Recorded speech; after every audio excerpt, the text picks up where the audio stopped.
What's up, guys? SaltEMike here. Today is a great day. Today is the first day of the NHL season for my New York Rangers, but more importantly, it is the PTU Wave 1 for 3.7, and today we have the review of the patch notes for you.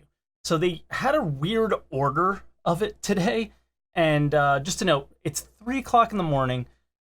I'm tired. If I sound really exhausted, I'm sorry, but I wanted to get this video out to you so we can start working on like the detailed videos of all the new things that are coming into the patch.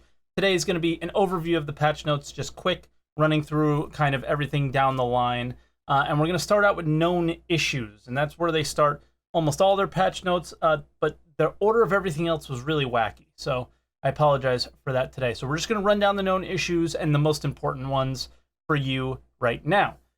You can only use the Defender and Arena Commander. In the PU, there's this weird wall that's blocking it, but if you really fight through it, you can get in. So I've used it in the PU in this patch, and it's tough to get in, but eventually, if you keep persisting, it will work.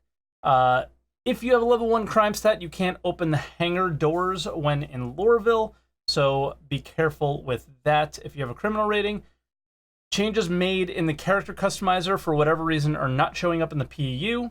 If you put the new Kroneg weapons on your ship, those are the new ship weapons that came into this patch. It basically makes your ship impossible to control. Do not use them. Do not. There is a chance a vehicle will become unresponsive after quantum travel. I haven't seen this happen yet, so this is probably going to be one that's going to stick around for a while because it's pretty hard to reproduce. Crusader L5 is obstructed from most directions, so basically it's tough to get there. The Freelancer Dur and Miss, when you spawn them, there are weird issues with both of them, and those are listed in the known issues. Attempting to quantum to a destination from orbit at ArcCorp or its moons may result in crashing to the surface, so maybe you should avoid ArcCorp for the initial 3.7 patch. There is a large rectangular area missing from Daymar around one of its caves. Okay? And multiple scope crosshairs are off-center. They're weird. Just kind of deal with it until they get it fixed.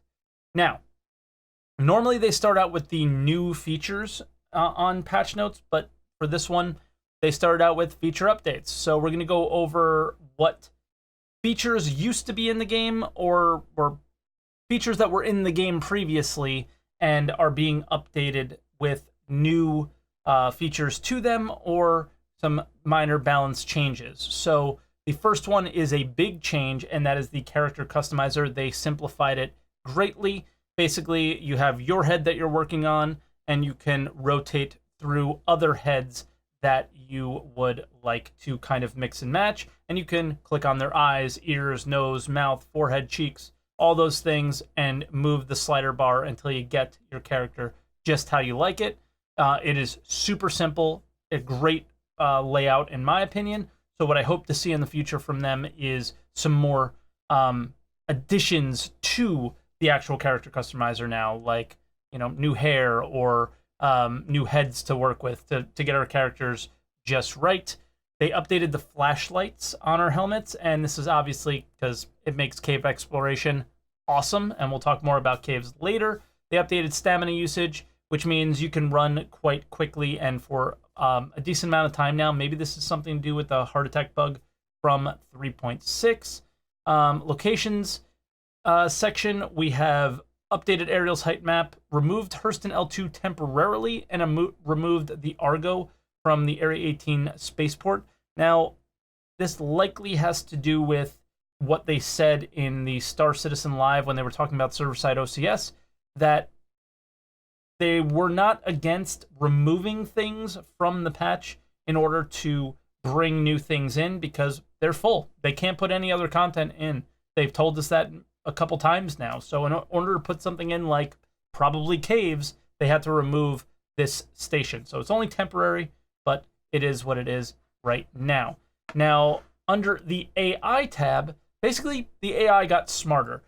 They choose to engage targets based on the threat of that target. So if you're not attacking them, they likely won't attack you. So if somebody else is distracting them, you can kind of alpha strike them and get some fights in. or shots in, but then they will switch target to you if you are the bigger threat compared to whoever else they were fighting before.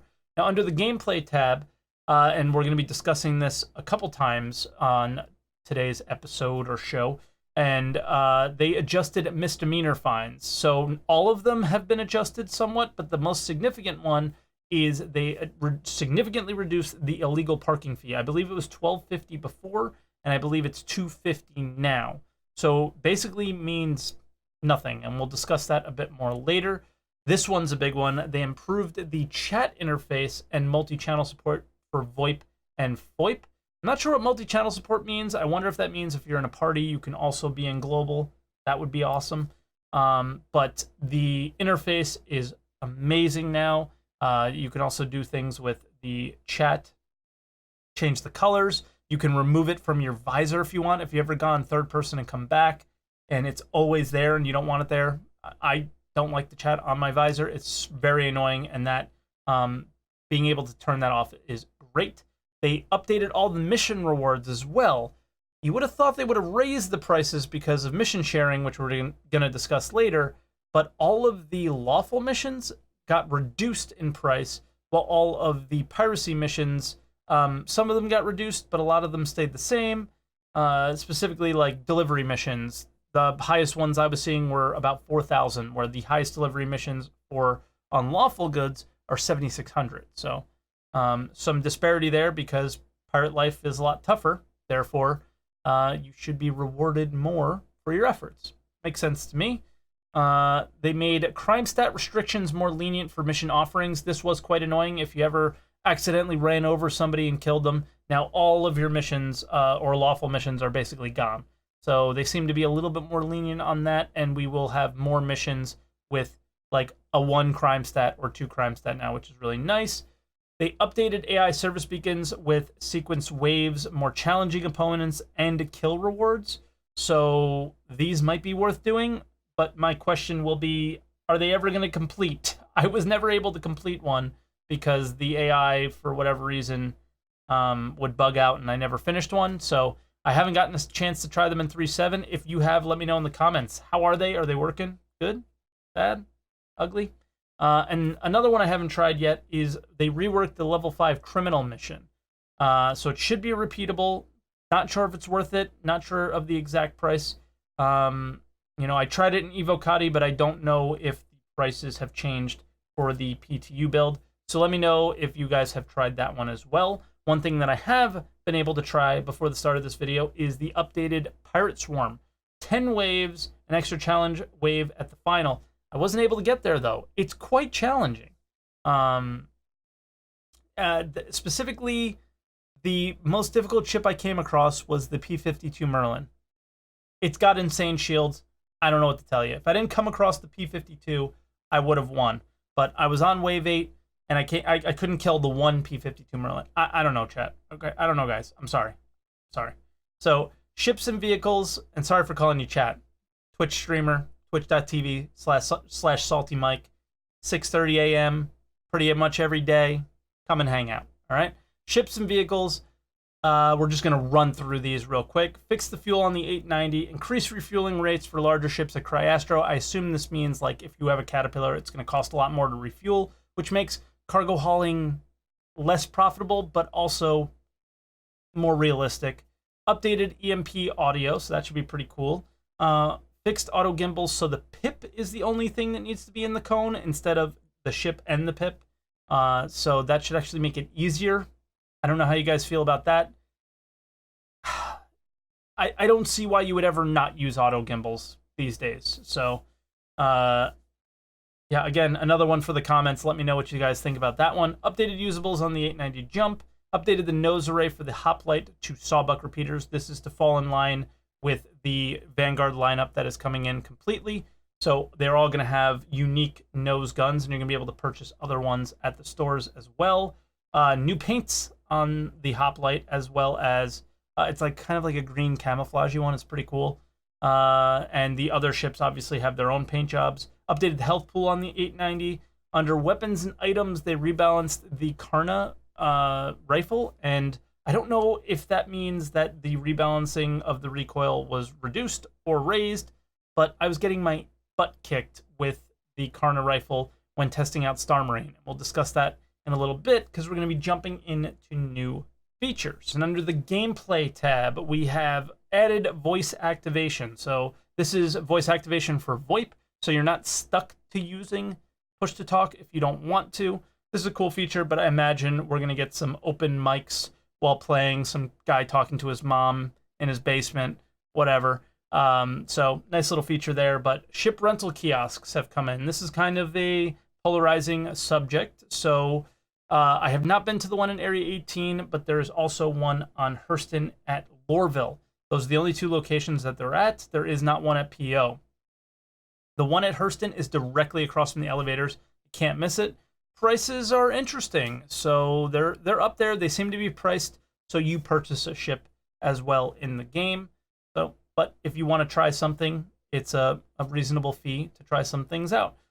Some ships are quite reasonable, but the economy ships are pretty pricey. So, and there are not all the ships that are flyable and all the ships that are purchasable are not rentable, at least not at Lorville. So likely the remainder would be at Area 18, but like I said earlier, known issue.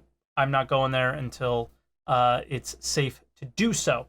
FPS Mining's come in, so you can purchase a multi-tool at either Lorville, Levski, or Area 18, not Port Olisar, unfortunately, and you also need to get the proper attachment. There is a mining attachment specifically for this, and when you go to your Mobiglass and put it in the utility slot, you also have to put the attachment on the multi-tool. Unfortunately, there were a lot of trolls out there today. I tried to mine a few times, but I got shot every time I did. And then apparently, even though I bought multiple multi-tools and multiple attachments, when you get shot, you lose them all. So that is not a bug or known issue on the list, which is unfortunate. But that is one that's kind of a pain. So buy one at a time. Otherwise, you'd just be wasting your credits because you're going to lose them if you die. But I did my best to get some B-roll, and I can have a freeze frame for you on the multi-tool. So when you find a rock that's mineable, it is basically a rock that looks similar to the rocks that are on the walls, and it has like little cracks in it that are shiny. There are purple ones, and there are green ones. The purple ones are Aphorite and Hadanite. Hadanite is very valuable. Aphorite is mildly valuable. And then there's a green one that is called Dolovine, I think. And that is the least expensive, but they are all very valuable. I suggest mining all of them, as if you bring the kind of big backpack, which we'll discuss in a little bit, you can basically carry quite a few, so it makes sense to mine whatever you can. But yes, so the multi-tool HUD is very similar to mining in a prospector. All your scanning information is on the right side. All of your rock breaking information is on the left.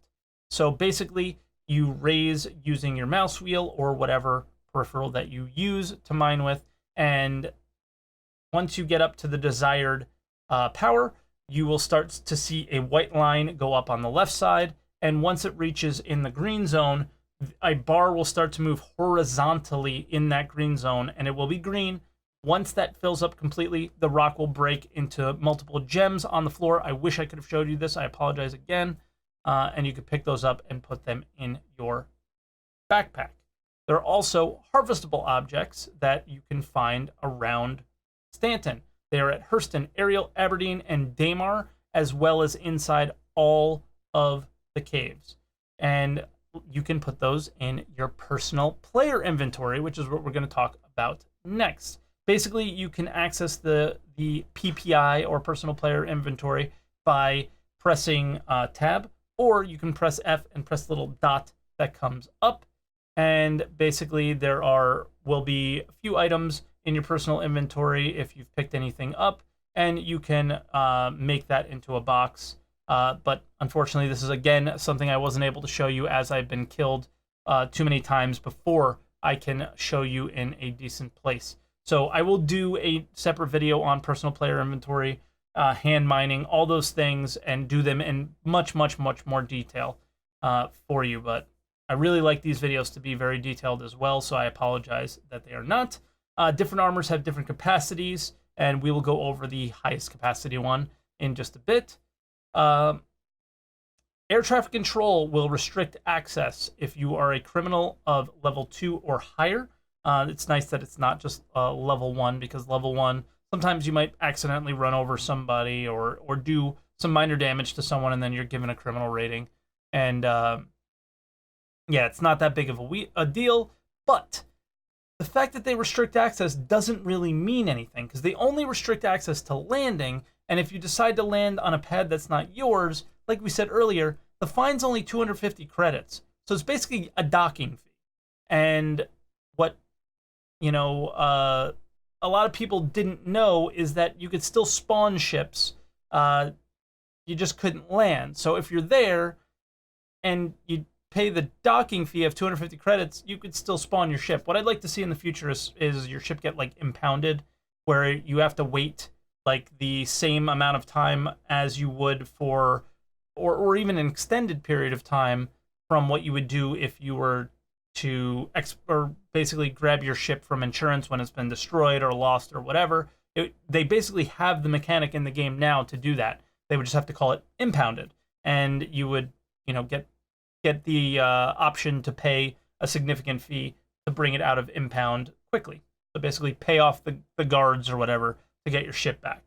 And I think that would be a better way of doing the restricted access rather than just the $250 credit fine. It's pretty silly. There are new missions, missing persons in caves. You can access caves through your star map. There's a couple, but there are more caves than that. And the other way to find them is by selecting these missing persons, because that's where they are. They're in caves. They've added flares. We saw that on Star Citizen Alive, but they're pretty cool. You can buy them at Levski, Area 18, Lorville, and Port Olisar, and they go into your utility slot. So they're like a purple glow, and you can actually attach them to your leg and walk around with the glow. Don't recommend it, as like I told you earlier, there's lots of people out there trying to kill you in these caves right now. There's not too many friendly people out there, so you don't want to be a glowing target for them. They added the high inventory armor called the Rucksack Backpack, and this is available at Levski, Area 18, and Lorville. It's the big yellow backpack that we've seen in lots of pictures and videos so far, and it holds quite a bit of stuff. So if you're going to go out there doing some hand mining, doing some harvesting, highly recommend this backpack. Mission sharing is in. It's pretty late, so I didn't have any friends on, so I can't show you mission sharing, but it's very simple. Basically, you select the mission, and you have the option to share it. Anybody that's in your party will get a message that pops up on the screen, and you can press your left bracket key to accept it. If you accept, based on how many people accept, whenever the mission is complete, that's how much money, how many times the overall fee. If it's 4,000 credits and 4 people are in the party, then each person will receive 1,000 credits upon the mission completion. There is a new Star Marine map called the Good Doctor. We've heard a little bit about this over the last week or so, and it's pretty cool. It is much longer range, and it is a good time. And I'm probably getting shot at and killed a lot in the video that's playing over the screen right now, but I had a really good time playing, and it's a beautiful map. I think the updates to Arena Commander and Star Marine are really nice, and I hope we see them kind of get a little bit of a revival here. They are a nice break from the PU sometimes, so it's fun to play them. And it is a really nice test bed for some of these things as well. Speaking of Arena Commander, they increased the size of Dying Star, so it's a more testable, realistic experience to what we have in the PU. And yeah, I had a lot of fun trying out Pirate Swarm, so yeah. And expect Broken Moon to expand soon as well. We heard on Star Citizen Live that's a little bit more difficult because that planet is there.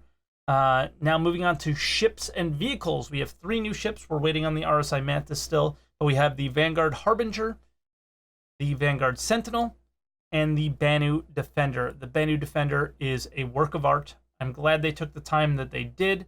And on top of that, it has the coolest quantum drive ever. Oh my god, it's awesome. Ship updates. Proximity assist is basically the replacement to hover mode, and it dampens accelerations near your surface. So it just really smooths things out. It's great. I love it. Couldn't be happier. We know that this is the first step in the replacement of hover mode. The next step is to kind of force us level, so we can't be pointing down at people and shooting at ground targets so easily. You can also press J to go into VTOL mode, so this is nice to get out of those vertical hangars, and you can press J to get out of VTOL mode as well. So pretty simple there. I assume this is going to have a part in the next step. Not so useful right now. Also, size 1 gimbals are able to mount a size 2, or size 1 guns are able to mount a size 2 gimbal on them to make them a size 1 gimbal weapons. That never happened before, so that's new for this patch. New weapons, ship weapon Kroneg FL33 laser cannon, which is a high damage, long range energy cannon. It's sold at Port Olisar and Center Mass, but again, don't use this yet because there is a bug associated with it. Salvo Frag pistol is in as well. We saw this in last week's Inside Star Citizen. It's basically a Coda pistol that also has a shotgun inside of it, and it looks awesome. New attachments. There is a new size 1 hollow, new size 2 hollow, or excuse me, new 1 times hollow, and a new 2 times hollow, as well as they reworked the 3, 4, and I believe the 8. They all have new art. There are barrel attachments now, as well as under barrel attachments. The barrel attachments are suppressors, flash hiders, and compensators for laser and ballistic weapons. And the under barrel attachments are a flashlight and a laser. These are fun to use in caves.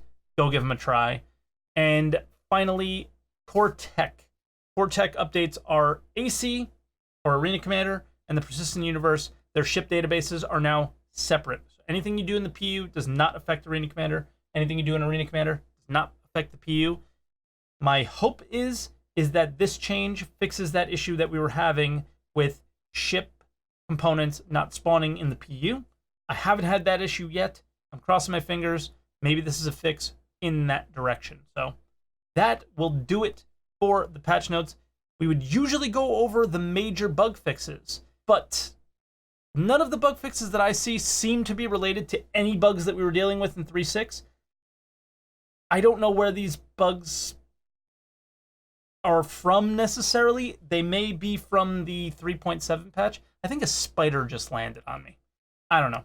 So speaking of bugs, I think they may be from the 3.7 Evo patch. I don't even know. I looked through them briefly, and none of them seem familiar to my experiences in 3.6, so we're not going to go over them.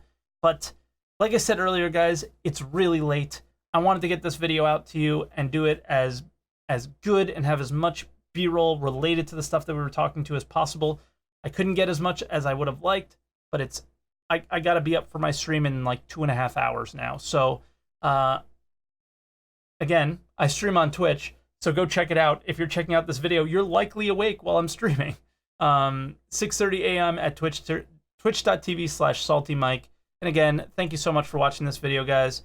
I like to do these every time the new patch notes come out and just be kind of right on top of it and give you a detailed explanation of all the new things and what I think about them. So that will be that. Make sure you hit a like on this video. I put a lot of effort into it. I'd really appreciate it. Comments below on anything that we discussed today, and hit that subscribe button for more videos like this. As basically, guys, this patch was very smooth so far, and if it stays this way, I see this being the future. Like, this is day one of my content creation career, is how I look at it. Is I can finally make YouTube videos consistently, I hope. Fingers crossed, and I plan on putting a lot of content out here for you. So hit that subscribe button for that content that's coming soon. Thank you so much for watching, everybody, and I'll see you guys in the next video.